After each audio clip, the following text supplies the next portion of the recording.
7 étapes pour renforcer sa foi. Allons droit au but. C'est l'un des sujets les plus importants, je pense, dont nous puissions parler, car la foi est essentielle au salut. Quand j'étais à l'école, j'adorais l'histoire. Je n'étais pas très bon en orthographe, en anglais, en maths ou dans presque toutes les autres matières.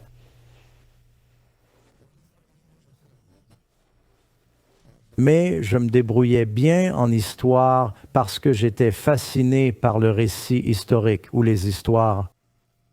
Et l'une des histoires qui m'a toujours fasciné était celle d'Hannibal, un Carthaginois. Je suis allé à Carthage quand j'avais 16 ans, en voilier. Hannibal a pris une armée, mais laissez-moi d'abord vous expliquer ce qui rendait cela si incroyable. Les Carthaginois d'Afrique du Nord étaient en guerre contre la puissance romaine montante en Italie, et Hannibal, général très avisé, savait qu'il ne pouvait pas simplement traverser la Méditerranée et attaquer l'Italie comme tous les autres. Toute leur force était massée là-bas, et l'un des éléments les plus importants dans une bataille est l'effet de surprise. Et il s'est dit, ils ne vont pas surveiller leur frontière nord, car les Alpes italiennes sont là-haut, et ils ne s'attendront jamais à une attaque de ce côté, donc je vais débarquer mon armée en Espagne et nous traverserons les Pyrénées. Nous marcherons à travers les Alpes, franchirons ces montagnes et attaquerons par le nord. C'était un plan assez fou, car son armée comptait 38 000 fantassins, 8 000 cavaliers et 38 éléphants, des éléphants de guerre africains. Et je pense juste, d'ailleurs, il l'a fait. Il a débarqué en Espagne. Il a fait marcher cette armée. Il a géré la ligne d'approvisionnement, l'organisation. Si vous parlez à des experts militaires, ils vous diront que parmi les plus grands généraux de l'histoire figurent Jules César, Alexandre le Grand et Hannibal. Et Hannibal était considéré comme le père de la stratégie militaire. Je n'irai pas plus loin, mais ce que j'ai trouvé incroyable, c'est qu'il est déjà difficile de traverser les Alpes, mais le faire avec des éléphants. J'ai toujours imaginé ces petits villages alpins italiens tranquilles où les habitants s'occupent de leurs fermes, de leurs herbes et de leurs fleurs, et soudain ils entendent le barrissement d'un éléphant et voient une armée d'éléphants traverser les Alpes. Ça devait être extraordinaire, mais il a réussi à le faire. Il a su surmonter les montagnes, ce qui m'a fait penser à cette parole de Jésus dans Matthieu 17, 20. En vérité, je vous le dis, si vous avez la foi comme un grain de moutarde, vous direz à cette montagne, va d'ici à là, et elle se déplacera, et rien ne vous sera impossible si vous avez la foi. Avez-vous la foi? Avez-vous assez de foi? La foi est l'élément central, le plus crucial de notre salut. La Bible nous dit dans Hébreux 11, 6, « Sans la foi, il est impossible de plaire à Dieu, car celui qui s'approche de Dieu doit croire qu'il existe et qu'il récompense ceux qui le cherchent. La foi s'acquiert en cherchant Dieu avec persévérance, mais vous devez d'abord venir avec foi. Pensez-y, il y avait 2 hommes crucifiés aux côtés de Jésus, 2 voleurs, un à sa droite, l'autre à sa gauche. La Bible est très claire.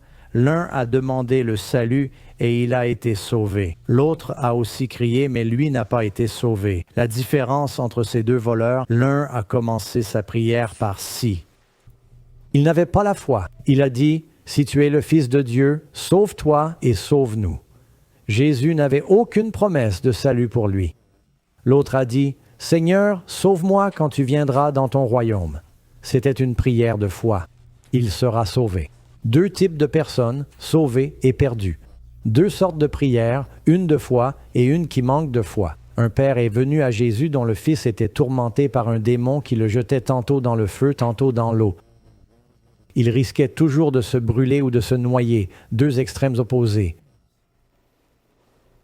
Il a dit, « Seigneur, je l'ai amené à tes apôtres. Ils ont essayé de chasser le démon, mais n'ont pas réussi. Si tu peux faire quelque chose, Jésus l'arrêta. Si tu crois, tout est possible. On ne vient pas à Jésus avec un « si ». Vous pourriez dire, « Mais j'ai déjà essayé d'autres guides spirituels. J'ai essayé d'autres prières. » Il était allé voir les apôtres et ils n'avaient pas pu l'aider. Vous repensez à vos prières ratées et vos efforts vains pour chercher Dieu, et si vous perdez la foi, vous n'y arriverez pas. Vous devez avoir la foi. C'est crucial. Éphésiens 2, 8. C'est par la grâce que vous êtes sauvés par le moyen de la foi. Et Jésus a posé la question, quand le Fils de l'homme viendra, vous savez ce qu'il dit? Trouvera-t-il la foi sur la terre? Car Dieu a tant aimé le monde qu'il a donné son Fils unique, afin que quiconque croit en lui, c'est ce que croire signifie.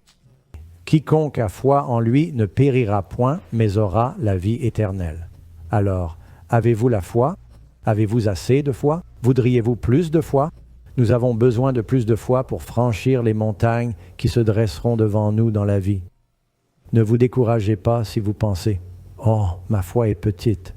Y a-t-il de l'espoir pour moi? » Combien d'entre vous croient que les apôtres seront au ciel? Savez-vous combien de fois Jésus leur a dit « Ô homme de peu de foi ». Quelque chose a dû se passer avec les apôtres en chemin pour que leur foi grandisse. Permettez-moi de vous le rappeler. Dans Matthieu 8, pendant la tempête en mer, il leur dit « Pourquoi avez-vous peur, homme de peu de foi ?» Et il se leva et calma le vent et la mer. Dieu merci, il répond parfois à nos prières malgré notre peu de foi. Et il a aussi dit « Si Dieu habille l'herbe des champs qui est là aujourd'hui et demain jetée au four, ne vous vêtira-t-il pas à plus forte raison, vous de peu de foi ?» Jésus devait souvent parler à ses disciples de leur foi trop petite. Il dit « Ayez foi en Dieu, croyez en Dieu ». C'est donc crucial. Maintenant, rappelez-vous aussi Matthieu 13, 58. Quand Jésus est allé dans sa ville natale, la Bible dit qu'il fit très peu de miracles. Savez-vous pourquoi? Parce qu'il n'avait pas la foi. À cause de leur incrédulité, il n'y fit pas beaucoup d'œuvres puissantes. Très simple. Plus de foi, plus d'œuvres puissantes. Peu de foi, peu d'œuvres puissantes. Si vous voulez voir davantage la puissance de Dieu dans votre vie, il nous faut plus de foi. Voici donc les 7 étapes en introduction. Ce sera bref. Ce ne sera pas difficile. Enfin, je dis ça parfois. Je ne tiens pas toujours parole. Mais ça devrait être court. Première étape, la parole. Tout ce qu'on va voir sur les autres étapes repose sur la parole. J'ai donc pensé commencer par là. Si vous voulez plus de foi, passez du temps dans la parole. Voici la promesse. Romains 10, 17. Ainsi la foi vient de ce qu'on entend, et ce qu'on entend vient de la parole de Dieu. Vous connaissez peut-être l'aveugle Bartimée qui, entendant Jésus passer, s'écria « Fils de David, aie pitié de moi ». La foule lui disait « Tais-toi », mais il refusa de se taire. Il cria encore plus fort « Fils de David, aie pitié de moi ». C'est intéressant que Jésus venait de quitter des chefs religieux qui ne croyaient pas qu'il était le Messie. Mais cet aveugle, bien qu'incapable de voir, croit la parole qu'il entend et dit « C'est le fils de David ». Il est donc amené à Jésus, non par ce qu'il voit, mais par ce qu'il entend. Et le Christ est capable d'ouvrir ses yeux. Acte 20, 32. « Maintenant, frères, je vous confie à Dieu et à la parole de sa grâce qui peut vous édifier. Que peut faire la parole pour nous? Tu peux bâtir ta foi à travers la parole. Vous édifier et vous donner un héritage parmi ceux qui sont sanctifiés. La Bible dit que nous sommes sanctifiés par la foi en Christ. La parole peut nous édifier. Savez-vous comment le péché est entré dans le monde? Quelle est la première question dans la Bible? L'homme. Dieu a-t-il vraiment dit? La première question est le diable qui remet en question la parole de Dieu, qui doute de la parole. Il essayait de semer ce doute dans l'esprit de nos premiers parents. Et ainsi le péché est entré dans le monde par manque de foi en la parole de Dieu. Plus nous avons foi en la parole de Dieu, plus elle nous garde du péché, ou le péché nous éloigne de la parole de Dieu. Amen. C'est un peu comme ça que ça marche. Si tu la lis, tu seras convaincu. Soit tu changeras ton comportement, soit tu arrêteras de la lire. C'est un peu comme l'homme qui adorait le riz, et puis un jour, il a obtenu un microscope et a regardé son riz sous microscope et a vu que ce riz grouillait de toutes sortes de minuscules bactéries. Et donc, il ne savait pas quoi faire, alors il a cassé le microscope, parce qu'il aimait son riz.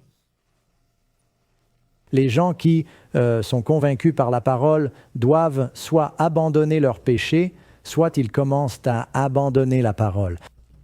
D'ailleurs, c'est aussi vrai avec l'Église. L'Église vous gardera du péché, ou le péché vous gardera loin de l'Église. Donc nous devons lire la parole. Jésus a dit dans Matthieu 4:4, « L'homme ne vivra pas de pain seulement, mais de toute parole qui sort de la bouche de Dieu. » Et Salomon, répétant probablement les paroles de David dans Proverbe 4:20, dit « Mon fils, prête attention à mes paroles, tends l'oreille à mes discours. Ne les laisse pas s'éloigner de tes yeux, garde-les au milieu de ton cœur. Car ils sont la vie pour ceux qui les trouvent, et la santé pour toute leur chair. » Quand vous lisez les histoires des miracles dans la Bible et les choses merveilleuses que Dieu a accomplies, cela devrait inspirer et encourager votre foi. Quand vous lisez les promesses de Dieu dans sa parole, cela renforce votre foi. Et pas seulement lire la Bible, mais aussi lire des histoires bibliques ou des témoignages de personnes ayant vécu des expériences de prière et de foi exaucées. Cela aide à rendre la foi plus concrète pour que votre foi soit forte. J'adorais lire les témoignages de grands missionnaires et les miracles qu'ils ont vécus. La foi vient en entendant ces paroles. Et c'est une bonne transition vers le point numéro 2. Numéro 1, vous voulez faire grandir votre foi, passez du temps dans la parole. Passez du temps dans la parole chaque jour, prévoyez un moment précis. Si vous conduisez, vous pouvez mettre un CD, utiliser votre iPod ou autre. Il existe aujourd'hui tant de façons d'écouter la Bible dans votre voiture. Vous pouvez le faire via votre téléphone, une carte SD, une clé USB, la radio ou un CD si votre voiture en a encore un. Quelqu'un a-t-il encore un lecteur de cassettes dans sa voiture? Oui, j'en vois quelques-uns. Oui, j'ai quelques cassettes que j'aimerais partager avec toi, ma sœur. Alors écoutez la parole, puis priez. Numéro 2, pour bâtir votre foi. Priez. Jacques 5:15. La prière de la foi sauvera le malade, et le Seigneur le relèvera. S'il a commis des péchés, ils lui seront pardonnés. Par la prière de foi, des choses se produisent. Si vous priez de grandes prières, qu'arrivera-t-il à votre foi? Elle grandit, elle grandit. Est-ce que l'un d'entre vous a déjà prié et vu une réponse à sa prière et que se passe-t-il? Votre foi devient plus forte. Cette semaine, j'ai perdu une clé de voiture. Vous savez que les clés des nouvelles voitures coûtent plus cher. Avant, on allait simplement faire un double, ça coûtait 2 $. Maintenant, c'est genre 145 $ pour remplacer une de ces clés. Alors, je priais vraiment. Ce n'était pas une petite prière pour une clé, mais une grande prière désespérée. Je savais que je l'avais ramenée du club de sport et j'ai cherché partout, fouillé la lessive, creusé dans tous les coins. Vous savez, quand on cherche quelque chose et qu'on vérifie ses poches 3 fois en se disant « peut-être que je l'ai raté avant » et on y retourne sans cesse. Je fouillais partout, je creusais au fond quand j'ai réalisé que c'était le jour des poubelles. Je me suis dit « peut-être qu'elle est tombée de mon pantalon ». Je ne sais pas comment, mais je me suis dit, ce serait horrible si elle était dans les ordures. Et les poubelles étaient devant la maison.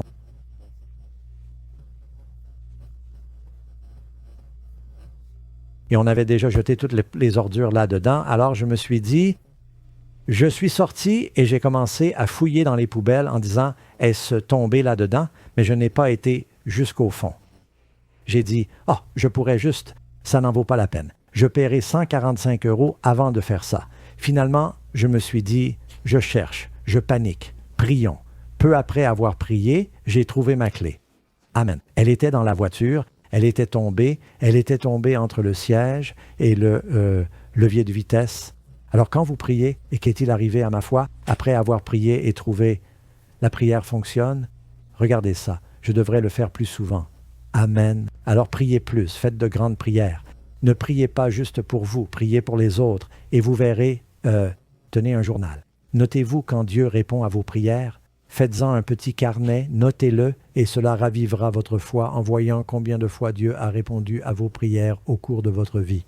J'ai une liste de prières dans mon ordinateur quand je fais mon culte le matin.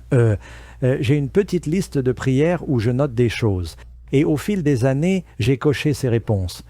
Je les supprime, puis j'en ajoute de nouvelles et je me suis dit, je ne devrais pas les supprimer, je devrais les garder, toutes ces prières exaucées par Dieu. Jacques 1,6 dit « Quand vous priez, demandez avec foi, sans douter, car celui qui doute est semblable à une vague de la mer, agitée par le vent. » Que cet homme ne s'attende pas à recevoir quelque chose du Seigneur. C'est un homme irrésolu, instable dans toutes ses voies. Dieu dit « Quand tu pries, crois ». Ça semble si simple. Écoutez comment Jésus l'a dit. Donc si vous n'aimez pas ce que dit Pasteur Doug, vous devez voir ça avec lui. Jésus a répondu, Marc 11, 22, similaire à notre premier verset, « Ayez foi en Dieu, car en vérité je vous dis, quiconque dit à cette montagne, sois enlevé et jeté dans la mer, et ne doute pas dans son cœur, mais croit que ce qu'il dit s'accomplira, il obtiendra tout ce qu'il aura dit. C'est pourquoi je vous dis, tout ce que vous demandez en priant, croyez que vous le recevrez et vous le recevrez. » Quand on lit ça, on se dit, il ne peut pas vraiment vouloir dire ça. Peut-être ne s'agit-il pas de prier pour déplacer des montagnes, car la plupart d'entre nous n'avons pas besoin de déplacer des montagnes. C'est exact. Ce sont des montagnes de péché. La Bible nous dit qu'on peut dire à une montagne « Sois jetée dans les profondeurs de la mer », et ce sera fait. Et c'est la montagne du péché que nous. Et Dieu dit qu'il jette nos péchés dans la mer dont il s'occupe. Donc, quoi que tu demandes, quand tu reçois, crois que tu les recevras et tu les auras. Eh bien, c'est assez clair qu'on prie avec foi. Et il dit, tout est possible avec Dieu. Alors ne doutez jamais de ce que le Seigneur peut faire. Amen. Marc 9, 23, cet homme a dit, « Seigneur, si tu peux faire quelque chose, aide mon fils. » Jésus a dit, « Si tu peux croire, tout est possible à celui qui croit. » Et le père de l'enfant dit, « Seigneur, je crois, aide mon incrédulité. » Autrement dit, j'ai un peu de foi, mais j'en ai besoin de plus. Combien d'entre vous doivent prier cette prière? J'ai dû prier cette prière. Seigneur, je crois, mais je lutte encore contre l'incrédulité. Et tu peux dire comme ce père, Seigneur, aide mon incrédulité. Jésus a-t-il répondu à sa prière ce jour-là? Il l'a fait. Jésus a dit, si tu as une foi de graine de moutarde, même juste un peu de foi, tu peux prier et voir combien peut être accompli. Son fils fut guéri. Très bien. Lisez la Bible, priez, avancez dans la foi, agissez selon la foi que vous avez. N'attendez pas de savoir que tous les obstacles sont écartés. La vraie foi, c'est faire ce pas en avant. C'est comme quand Jésus a rejoint les disciples qui ramènent contre le vent sur le lac de Galilée cette nuit-là. Et Jésus marchait sur l'eau. Pierre a dit, « Seigneur, si c'est toi, ordonne-moi de venir vers toi sur l'eau. » Jésus a dit, « Viens. » Pierre a dû croire qu'il pouvait rejoindre le Seigneur simplement sur cette parole de Jésus. « Viens à moi. » Et Pierre devait faire ce premier pas. Il devait sortir de la sécurité du bateau dans la tempête. Et quand il l'a fait, l'eau est devenue ferme sous ses pieds et il a pu faire l'impossible. Tant qu'il gardait les yeux sur Jésus, il pouvait marcher sur l'eau. Mais à un moment, Pierre, je pense, sans pouvoir le prouver, qu'il se demandait « Mes amis filment-ils ça sur leur iPhone? Personne ne va jamais croire ça. Je veux diffuser ça en direct. » Et il a regardé autour pour dire « Hé les gars, vous captez ça? » Mais quand il a détourné son regard de Jésus et vu les vagues, sa foi a commencé à faiblir. Et que lui est-il arrivé? Il a commencé à couler avec elle, jusqu'à ce qu'il se tourne vers Jésus et dise la plus courte prière de la Bible. « Seigneur, en fait, il y a une prière plus courte. » La prière de Pierre était « Seigneur, sauve-moi. » Josaphat a simplement dit « Seigneur, aide. » C'est tout. Dieu a exaucé sa prière. Donc, vous devez faire un pas. Jacques 1, 22. Mettez la parole en pratique. Ne vous contentez pas de l'écouter. Les gens disent « je crois », mais ils ne font jamais rien. C'est comme ce pasteur qui a rassemblé son église en disant « prions ensemble pour cette sécheresse ». Il subissait une terrible sécheresse là-bas en Géorgie. Et les gens sont venus et aussitôt, le pasteur a regardé autour de lui et a dit « Bien, la réunion de prière est terminée. On se voit dimanche. » Ils ont dit « Attendez, vous nous avez demandé de venir prier pour la sécheresse. » Il répond « Vous n'êtes pas sérieux dans votre prière. Si vous l'étiez, vous auriez apporté des parapluies. Alors, quand vous venez prier pour la pluie, apportez-vous votre parapluie. Vous devez faire un pas de foi. Hébreux 11 d'ailleurs. Si vous voulez en savoir plus sur la foi, lisez Hébreux 11. Hébreux 11. Par la foi, Noé, divinement averti de choses encore invisibles, fut saisi d'une crainte respectueuse. Il n'a pas simplement dit « Oui, Seigneur, je crois qu'il y aura un déluge ». Il agit avec crainte pieuse, prépara une arche pour sauver sa famille, par laquelle il condamna le monde et devint héritier de la justice qui vient de la foi. C'est l'un des plus grands actes de foi dans la Bible. Noé utilisa toutes ses ressources pour construire une arche sur terre ferme, dans un monde où il n'avait jamais plu, parce qu'il faisait confiance à la parole de Dieu. Et puis, vous savez ce qui est incroyable? Après tout ça, il fallait vraiment avoir la foi pour inviter 2 termites à monter dans le bateau. Il n'avait jamais plu auparavant, et pourtant il construit un bateau. Noé n'est pas le seul à avoir agi par la foi. Et Abraham? Dans la Bible, Abraham est appelé le père des croyants, car il était prêt à offrir son fils, croyant que Dieu pouvait même le ressusciter. Hébreux 11, 8. Par la foi, Abraham, lorsqu'il fut appelé à sortir vers le lieu que Dieu lui donnerait en héritage, il partit. Il a fait ce pas, sans savoir où il allait. Tu sais, cela demande beaucoup de foi. Aujourd'hui, si je pars en voyage, je veux dire, on peut même voir l'hôtel où l'on va, on peut dire, je veux voir les chambres de l'hôtel. Et parfois, je ne fais pas confiance. Bonnie me réserve des hôtels. Elle me dit, je t'ai trouvé un hôtel. Parfois, je ne fais pas vraiment confiance aux photos des chambres qu'ils montrent en ligne, car ils prennent ces photos quand les chambres étaient neuves il y a 30 ans. Elles avaient de l'air correctes à l'époque, mais ils n'ont rien fait depuis. Et le quartier s'est dégradé, alors je vais sur Google Earth, et tu sais, sur Google Earth, on peut aller dans la rue devant l'hôtel et avoir une vue de la rue. Et je regarde tout autour, je me dis, je veux non seulement savoir à quoi ressemble la chambre, mais aussi le quartier où se trouve cet hôtel, car je dois y prendre un taxi. Et on peut apprendre bien plus. Je me suis dit, comment ont-ils rendu cette chambre si belle alors que l'extérieur de l'hôtel était vraiment délabré? Mais Abraham ne pouvait pas chercher sur Google. Dieu dit à Abraham, « Je veux que tu ailles dans cette terre que tu n'as jamais vue et dont tu ne peux voir aucune image. Je veux que tu me fasses entièrement confiance. C'est une terre où coule le lait et le miel, et je te la donnerai. » Cela demande de la foi. Il faut de la foi pour déraciner toute sa famille et s'installer dans un lieu sans emploi parce qu'on croit que Dieu nous appelle. Il faut de la foi quand on a prié des années pour un fils, qu'il vous le donne, puis Dieu dit, « Si tu me fais vraiment confiance, offre-le en sacrifice. » Hébreux dit, il l'offrit, croyant que Dieu pourrait le ressusciter, car Dieu avait promis que par Isaac viendrait une grande nation.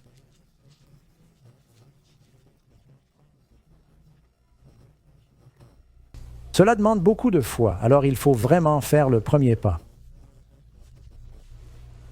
Malachie 3, le pasteur Sean y a fait référence pendant l'appel aux offrandes. Voici un exemple où la foi est nécessaire. Dieu dit, apportez les dîmes et les offrandes dans ma maison, qu'il y ait de quoi manger, et mettez-moi à l'épreuve, dit l'Éternel, si je n'ouvre pas les écluses du ciel et ne déverse pas une bénédiction sans mesure. Dieu dit, testez-moi, voyez si je serai fidèle envers vous. Donc la vraie foi, à un moment donné, mettra les promesses de Dieu à l'épreuve. Tu le lis, tu le pries, puis tu agis en conséquence. Il faut faire le pas. Quelqu'un a dit, la foi voit l'invisible, croit l'incroyable, reçoit l'impossible. Je crois que c'est Augustin qui a dit, la foi, c'est croire ce qu'on ne voit pas. La récompense est de voir ce qu'on croit. Un jour, tu seras récompensé pour ta foi. Et puis, ayez patience et persévérance. Donc, quand vous priez pour quelque chose de précis, gardez à l'esprit la perspective éternelle. Dieu vit pour l'éternité. Vous pourriez dire, « Seigneur, aide-moi à trouver mes clés. » Et vous vous demandez pourquoi vous n'ouvrez pas les yeux pour les voir apparaître. Vous devrez peut-être chercher un peu. Jésus ne dit-il pas, « Cherchez et vous trouverez » Cela ne signifie pas que vous avez perdu la foi. Vous associez maintenant un peu d'effort à votre foi, mais cela demande de la persévérance. Hébreux 6.12 dit « Ne devenez pas paresseux, mais imitez ceux qui par la foi et la patience héritent des promesses. » Apocalypse 13.10 dit « Voici la patience de la foi et la foi des saints. » Apocalypse 14.12 « Voici la patience des saints, ceux qui gardent les commandements de Dieu et la foi en Jésus. » Remarquez combien ces mots sont souvent associés. Vous l'avez remarqué? Foi, patience. Je pensais que la foi signifiait obtenir ce qu'on veut immédiatement. La foi, c'est tenir bon. Les fidèles dans la Bible ne sont pas seulement ceux qui voient leurs promesses s'accomplir, ce sont ceux qui ont attendu ces 5 minutes de plus et leurs promesses ont été exaucées. Tu dois donc t'accrocher aux promesses de Dieu. La foi victorieuse est souvent plus que simplement croire. Parfois, cela signifie croire un peu plus longtemps que tout le monde. Hébreux 11, par la foi, les murs de Jéricho tombèrent. Sont-ils tombés la première fois qu'ils ont marché autour ou ont-ils dû faire le tour combien de fois? 13. Une fois pendant 6 jours, 7 fois le 7e jour, n'est-ce pas? Et probablement vers la 6e fois le 7e jour, ils commençaient à être fatigués. Ils ont dit, « Combien de fois allons-nous marcher autour de cette ville ?» Josué a dit, « Une fois de plus, il faut continuer. » Donc la foi, il est dit que les murs sont tombés par la foi, mais cette foi était associée à la persévérance et à la patience, ainsi qu'à l'obéissance. Une fois, le Christ marchait à travers une foule et une femme voulait le toucher. Elle voulait lui parler, elle avait un problème personnel, un problème médical. Elle saignait depuis 12 ans et elle ne trouvait jamais l'occasion d'approcher Jésus car la foule était dense et ça semblait impossible. Elle s'est dit, « Je ne vais pas le laisser partir. Si je n'agis pas maintenant, je n'aurai jamais ma guérison. » Alors elle a persisté et s'est frayé un chemin dans la foule jusqu'à pouvoir toucher l'ourlet de son vêtement. Et vous savez ce que Jésus a dit? Il s'est arrêté. Finalement, elle a avoué pourquoi elle l'avait touché et il lui a dit, « Femme, ta foi est grande. » C'était une foi persévérante. Et Dieu veut que nous soyons tenaces et que nous tenions bon. Celui qui persévère jusqu'à la fin sera sauvé. Ayez cette persévérance dans votre foi. Il y avait une autre femme qui, en fait, n'était pas juive. Jésus se dirigeait vers Tyr, le pays des Phéniciens, des Sidoniens, et une femme non juive commença à le suivre en disant « Seigneur, aie pitié, Seigneur, aie pitié ». Il l'ignora d'abord, et les disciples dirent « Renvoie-la ». Elle nous poursuit en criant, elle fait un spectacle. Jésus se tourna vers elle et dit quelque chose qui nous étonne. Il dit « Femme, je suis envoyé uniquement aux brebis perdues d'Israël. » Elle répondit, « Seigneur, guéris ma fille. » Il dit, « On ne donne pas aux chiens le pain des enfants. »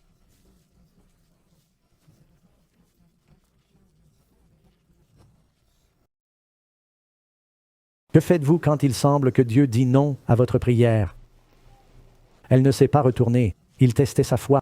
Il lui répondait comme les chefs religieux l'auraient fait, « Les païens sont des chiens. » Et elle a dit, « Oui, maître, mais même les petits chiens mangent les miettes qui tombent des tables des enfants. » Elle n'est pas ce chien.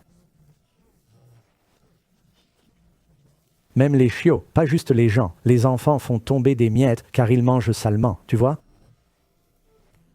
Et ils reçoivent quelque chose. « As-tu des miettes pour moi ?» Et Jésus était si touché. Tu sais, Jésus n'a dit que rarement que des gens avaient une grande foi. Les 2 fois, c'étaient des païens, le centurion romain et cette femme. Et il s'émerveilla et dit, « Grande est ta foi. » Pourquoi a-t-il qualifié sa foi de grande? Tout s'est passé en quelques instants parce qu'elle a persisté.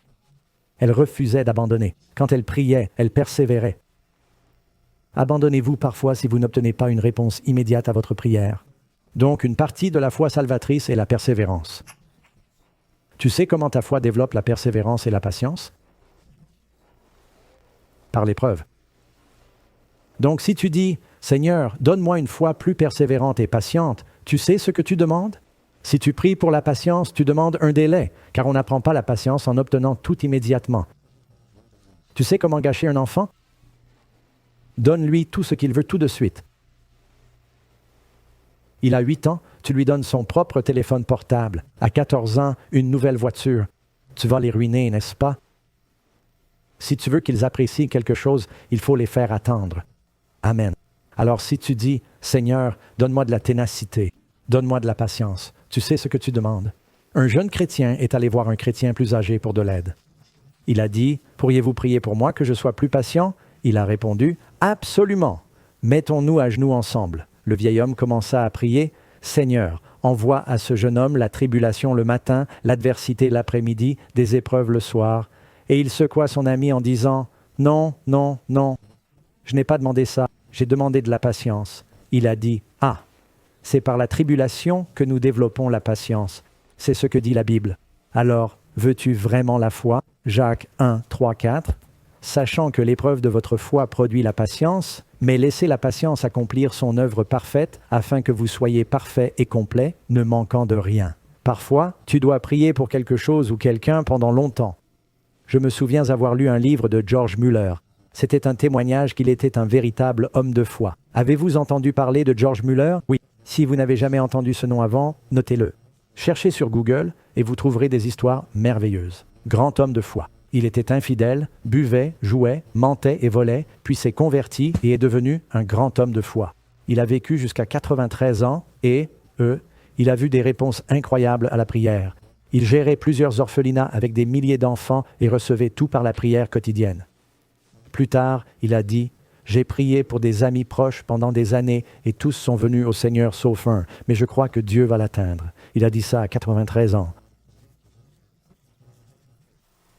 Il disait « Je prie pour cet homme depuis 53 ans, mais je crois toujours que Dieu va l'atteindre. » L'homme s'est converti aux funérailles de Muller en écoutant les témoignages. Vous devrez peut-être patienter avant d'obtenir votre réponse. Avez-vous entendu mon histoire de camionnette fumante? Quand j'étais jeune homme vivant dans les collines, je luttais contre le tabac avant mon baptême. J'ai fumé pendant plusieurs années. Ma mère fumait, mon père fumait, mes grands-parents fumaient, au moins mon grand-père. J'ai grandi en respirant de la fumée passive, donc parfois quand un jeune fume sa première cigarette, il se met à tousser. Pas moi. J'étais déjà préparé et prêt à commencer. Alors j'aimais fumer et je roulais mes propres cigarettes et je pouvais ouvrir un carnet d'allumettes et en allumer une d'une seule main. Madame, parce que je fumais beaucoup. Mais après avoir lu la Bible, j'ai commencé à fréquenter l'église adventiste. J'ai été convaincu que Dieu voulait que j'arrête de fumer. Je me sentais bien, mais je savais que Dieu voulait que j'arrête. J'ai essayé plusieurs fois. J'ai même arrêté une fois pendant 3 mois. C'était involontaire. J'ai arrêté parce que j'étais sur un bateau où fumer était interdit et je ne pouvais pas fumer avant d'en descendre. Et c'est la première chose que j'ai faite. Et j'arrêtais de fumer. J'ai tout essayé, tu sais. J'ai jeté mes cigarettes loin et puis j'allais en racheter. Une fois, je les ai jetées dans les toilettes extérieures parce que je savais que je n'irais pas les récupérer. Je me suis dit, je vais arrêter maintenant. Si je les jette là-bas, je ne serai pas tenté. Et je ne l'étais pas. J'en ai simplement acheté d'autres. Mais c'était une lutte. J'étais vraiment accro. Et finalement, un jour, pendant que tout ça se passait, j'étais dans le commerce du bois. Je vendais du bois de chauffage. Souvenez-vous, Dave et moi étions dans le commerce du bois ensemble, mais lui ne fumait pas. Et j'étais seul, je montais la colline. J'avais, à cette époque, un vieux pick-up Ford. C'était un camion d'occasion très usé. Je veux dire, c'était vraiment mauvais. Ce camion c'était presque comme un dessin animé. Je veux dire, tu t'arrêtais et tu fermais la porte et le phare tombait. Et la moitié du temps, quand je me garais sur une pente parce que je devais le pousser pour démarrer. L'un d'entre vous a déjà eu ce genre de véhicule? Il fallait se garer stratégiquement. Si tu étais sur un terrain plat, t'étais foutu. Mais j'ai dû me débrouiller. Souvent, je devais pousser ce camion, puis sauter dedans et lâcher l'embrayage pour le démarrer. Quelqu'un se souvient de cette époque? Oui. Je veux dire, certains d'entre vous ont dû faire ça. C'est comme ça que je devais démarrer ce camion à chaque fois. Je ne pouvais pas me permettre les réparations. Alors, et vous savez, j'ai dû le remplir de STP et d'autres trucs pour lui donner assez de compression pour démarrer. J'avais un ami qui venait d'acheter un nouveau pick-up Datsun à 4 roues motrices et je me suis dit « Waouh, c'est exactement ce qu'il me faut ». Et j'ai commencé à rêver. C'était quand il s'appelait Datsun, avant Nissan. Donc vous voyez comme ça date. J'ai commencé à rêver et je me souviens, je montais la colline de Covelo vers notre cabane un jour et j'ai pensé « Si j'avais un de ces pick-ups, je mettrais des roues jumelées, un plateau pour porter une corde de bois. Je mettrais des ressorts, un treuil à l'avant. » J'ai dit 4 roues motrices. Oh mec, c'est exactement ce qu'il me faut. Je pourrais transporter une corde de bois. Ce serait parfait. Et j'ai commencé à penser à ce camion avec sa clim et son régulateur de vitesse.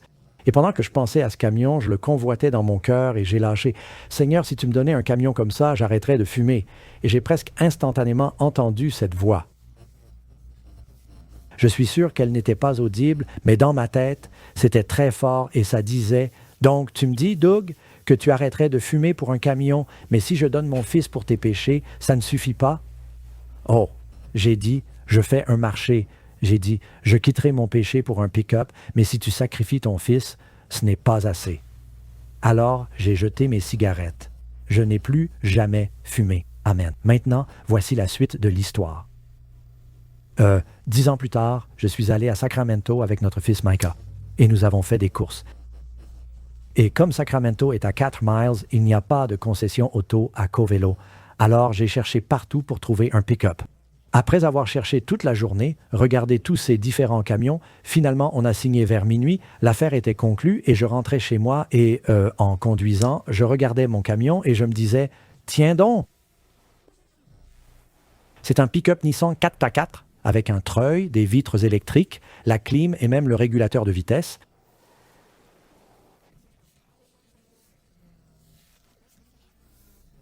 Je me suis dit, c'est le camion pour lequel j'ai prié il y a 10 ans. C'est vrai. J'avais complètement oublié ça. J'ai dit, Seigneur, tu m'as donné mon camion. Et puis j'ai ajouté, Seigneur, pourquoi avoir attendu si longtemps?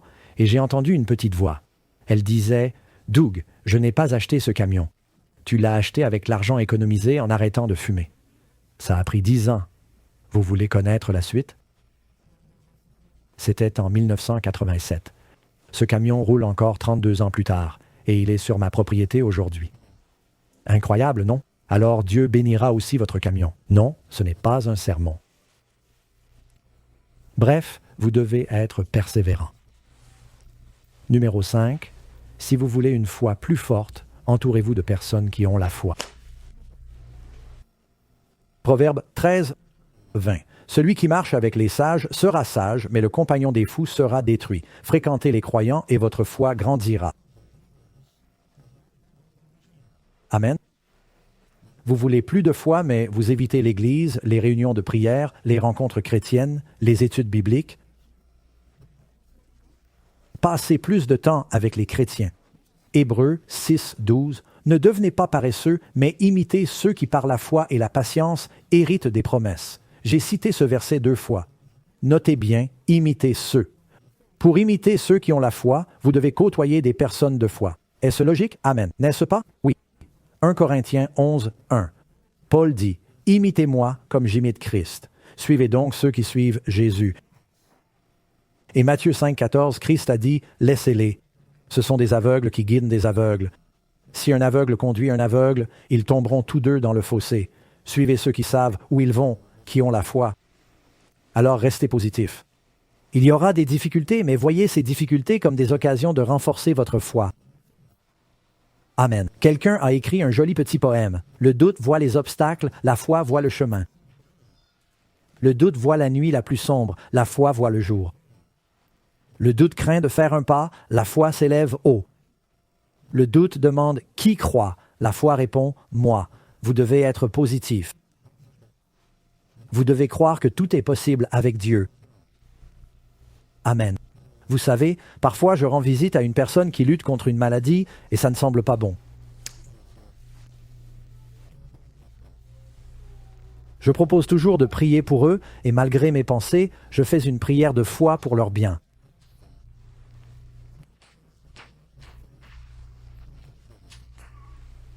Jésus n'a jamais guéri quelqu'un en disant « Ma foi t'a guéri ». Il disait « Ta foi t'a guéri ». Je ne veux rien dire qui diminue leur foi. Alors, encouragez leur foi. Ne soyez pas négatifs et ne découragez pas la foi des autres. Je ris toujours quand je pense à cette histoire. Et il y avait un comique russe, Yakov Smirnov, qui est venu aux États-Unis et a raconté sa surprise en découvrant l'incroyable variété de produits dans les magasins américains. Et c'était pendant la guerre froide. Karen et moi étions en Russie juste après la chute du communisme et ils nous ont emmenés au supermarché. Il n'y avait que 5 produits différents. Ils appelaient ça un supermarché. Il y avait du pain, de la viande, du fromage. J'ai oublié les 2 autres, mais c'était vraiment triste. Donc il est entré dans un supermarché américain et il était ébloui par la variété et la sophistication de tous les produits. Et il a dit, tu regardes dans un rayon et il dit, vous avez même du jus d'orange et du jus d'orange en poudre. Tu ajoutes de l'eau et tu obtiens du jus d'orange. Et ils sont allés dans un autre rayon, tu as du lait et du lait en poudre. Tu ajoutes de l'eau et tu obtiens du lait. Il a dit, puis j'ai tourné au coin et j'ai vu de la poudre pour bébé. Je me suis dit, quel pays ajoute de l'eau, tu as un bébé. Puis il a trouvé un paquet d'eau instantanée. Il suffit d'ajouter de l'eau. Non, j'ai inventé ça. Il n'a jamais dit ça. Alors entourez-vous de personnes fidèles. Et vous savez, je dois le dire car il y a des écritures pour ça. Évitez les gens qui sapent votre foi. Il existe un oiseau spécial qu'on appelle les suceurs de foi. Ils vous aspirent toute la foi. Jésus a donné quelques exemples de cela. Si vous regardez Marc 5, il y a un homme nommé Jaïr. Il dit « Seigneur, veux-tu venir? Veux-tu guérir ma fille? » elle est malade. Elle est très gravement malade. Le Christ est en route pour ressusciter la fille ou guérir la fille de Jaïr. Et en chemin, pendant que le Christ était retardé, un messager arrive et dit « Ne dérange plus le maître, ta fille est morte. » Et Jésus a entendu les messagers dire à Jaïr « Ta fille est morte. » Et il a vu son visage. Et Jésus a dit, il l'a entendu et il a dit « N'aie pas peur, seulement quoi ?»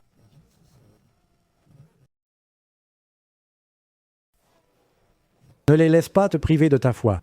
Tu sais que je suis avec toi. Je suis en route pour aider ta fille. Ne te décourage pas. Alors il arrive à la maison. Il ne permet à personne de le suivre. Tous le ralentissaient, sauf Pierre, Jacques et Jean, le frère de Jacques. Et il arriva à la maison du chef de la synagogue et vit l'agitation et ceux qui pleuraient et se lamentèrent bruyamment. Les funérailles avaient déjà commencé. Et quand il entra, il dit « Pourquoi cette agitation et ces pleurs ? L'enfant n'est pas morte, elle dort. » Il essayait d'arrêter leurs lamentations négatives, et ils se moquèrent de lui. Ils dirent « On l'a vue, elle est morte. » Mais il les fit tous sortir. Pourquoi Jésus les a-t-il fait sortir? C'étaient des vampires de foi. Ils doutaient. Ils refusaient de croire. Il les mit tous dehors et prit le père et la mère qui voulaient croire de l'enfant et ceux qui étaient avec lui, Pierre, Jacques et Jean.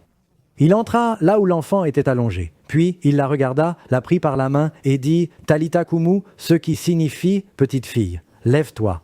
Et immédiatement, la fille se leva et marcha. C'était un miracle, une résurrection. Mais il a dû faire sortir les gens qui ne croyaient pas. Des années plus tard, Pierre est allé à la maison de Dorcas et les funérailles avaient déjà commencé. Vous savez ce que Pierre a fait? Allez voir Actes 9, 39. Pierre se leva et partit avec eux. À son arrivée, ils l'amenèrent dans la chambre haute où toutes les veuves se tenaient en pleurant, montrant les tuniques et vêtements que Dorcas avait fait quand elle était avec elle, toutes pleurant sa mort. Pierre les fit tous sortir, il s'agenouilla, pria, se tourna vers le corps et dit « Tabitha, lève-toi » et elle ouvrit les yeux. « Voulez-vous avoir plus de foi? Ne laissez pas les gens autour de vous détruire votre foi. » Amen. Et si vous êtes marié à l'un d'eux, eh bien, vous êtes coincé. Mais sinon, essayez de ne pas fréquenter les personnes qui vont dire que c'est impossible. Albert Einstein a dit « Éloignez-vous des personnes négatives, elles ont un problème pour chaque solution. » Vous connaissez ces gens? Vous voulez être avec des gens qui ont une solution à chaque problème, mais certaines personnes ont un problème pour chaque solution. Vous savez, n'importe quel jour ici en Californie du Nord, vous avez quelques oiseaux différents qui volent autour. L'un d'eux est un vautour et l'autre est un colibri. Ce sont tous deux des oiseaux. Ils volent tous les deux, ils vivent dans le même quartier, mais ils ont des attitudes très différentes. Le vautour vole partout. Il cherche un pauvre lapin écrasé par une voiture et il veut manger quelque chose de mort. Il cherche ce qui pue. Il cherche ce qui n'a pas d'avenir. Et puis vous avez le colibri qui survole le même pays, mais lui ne cherche pas des moufettes mortes. Il cherche des fleurs éclatantes et du nectar sucré, promesse de nouveaux fruits. Il y a deux types de personnes, les vautours et les colibris. Ne traîne pas avec les vautours. Tu leur parles et dis « C'est une belle journée » et ils répondent « Oui, mais ça va inonder » ou « Tout va sécher maintenant ». Ils sont toujours négatifs. Ils contestent tout ce qui est positif. Tu veux avoir plus de foi? Trouve des gens qui ont la foi, fréquente-les, car ce genre de foi peut être contagieux. Et enfin, point 7, ta foi grandira à mesure que tu la donneras. Partage ta foi. La foi ne grandit pas parce qu'elle vient à toi. La foi grandit parce qu'elle passe à travers toi. La foi est faite pour être partagée. Raconte aux autres ce que Dieu a fait pour toi. Chaque chrétien a la responsabilité de partager sa foi. Tu connais Barna, tu as entendu parler des sondages Barna. Par hasard, j'ai rencontré Georges Barna, fondateur de ce groupe, et eu une conversation très intéressante. Il a fait une étude en 1993, 9 chrétiens sur 10 croyaient avoir la responsabilité de partager leur foi. C'est environ 89% à peu près. Aujourd'hui, il a fait un sondage, je crois que c'était en 2015. Et c'est tombé à 64% des chrétiens qui croient avoir la responsabilité de partager leur foi. Ils pensent que c'est le boulot du télévangéliste ou du pasteur ou de quelqu'un d'autre, mais ils ne croient pas avoir cette responsabilité personnellement. J'aimerais suggérer que si vous ne partagez pas votre foi va diminuer. C'est comme un muscle. Si vous ne l'utilisez pas, si vous ne la partagez pas, vous la perdrez. Vous devez vous impliquer. 1 Timothée 4:16. Veille sur toi-même et sur ton enseignement. Persévère en cela, car en agissant ainsi, tu te sauveras toi-même ainsi que ceux qui t'écoutent. Vous vous sauvez en partageant votre foi. Daniel 12:3. Les sages brilleront comme l'éclat du firmament, et ceux qui auront enseigné la justice à plusieurs, comme les étoiles à toujours. Amenez les autres à la justice. Vous voulez pouvoir partager votre foi? Faites-vous partie d'un groupe d'études bibliques? Faites partie invitez d'autres personnes chez vous, quelques croyants, puis vous pourrez inviter des invités. Pas besoin d'avoir beaucoup de monde. Vous savez, 3 ou 4, 2 ou 3 réunis en mon nom, je suis là. Formez un petit groupe d'études. Réunissez-vous. Prenez des moments précis pour partager votre foi avec les autres. Cherchez des occasions partout où vous allez. C'est plutôt sympa. Hier, je suis allé chercher un sandwich chez Subway. Vous ne pouvez pas toujours faire comme moi, car dès que je suis entré, le gars qui préparait les sandwichs là-bas, il dit « Je viens de vous voir à la télé ». Ça n'arrive pas toujours, c'est sympa quand ça arrive, c'est vraiment chouette. Bien sûr, je portais ma casquette Amazing Facts. Et il servait 2 dames qui me regardaient en se demandant « Comment ça se fait? Comment vous êtes passé à la télé ?» J'ai dit « Je suis pasteur dans la région. » On n'était pas loin de Sierra College. J'ai dit « Vous connaissez cette église qui se construit sur la colline? » Oui, c'est là qu'on sera. Nous aimerions vous avoir quand nous ouvrirons. Venez nous voir. Et donc, j'ai été encouragé quand j'y suis allé. Chaque fois que vous pouvez parler de Jésus à quelqu'un, même si cela semble minime. J'ai un ami qui écrit un livre en ce moment. Je n'ai pas encore vu le livre, mais le titre est excellent.